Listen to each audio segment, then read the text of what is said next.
Breaking చూస్తున్న మాజీ మంత్రి కాకానికి మరోసారి నోటీసులు జారీ చేశారు పోలీసులు. హైదరాబాద్ లోని కాకాని ఇంటికి వెళ్లి పోలీసులు నోటీసులు ఇచ్చారు.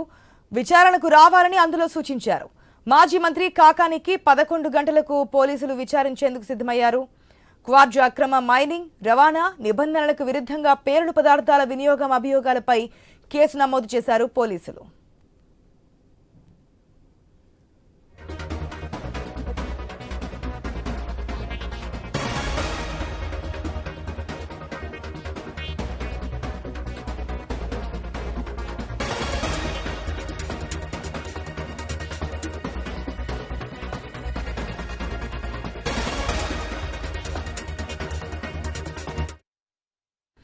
మాజీ మంత్రి కాకానికి మరోసారి నోటీసులు జారీ చేశారు పోలీసులు.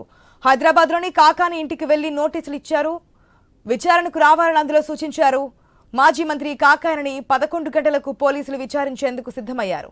క్వార్జ్ అక్రమ మైనింగ్, రవాణా, నిబంధనలకు విరుద్ధంగా పేలుడు పదార్థాల వినియోగం అభియోగాలపై కేసు నమోదు చేశారు పోలీసులు.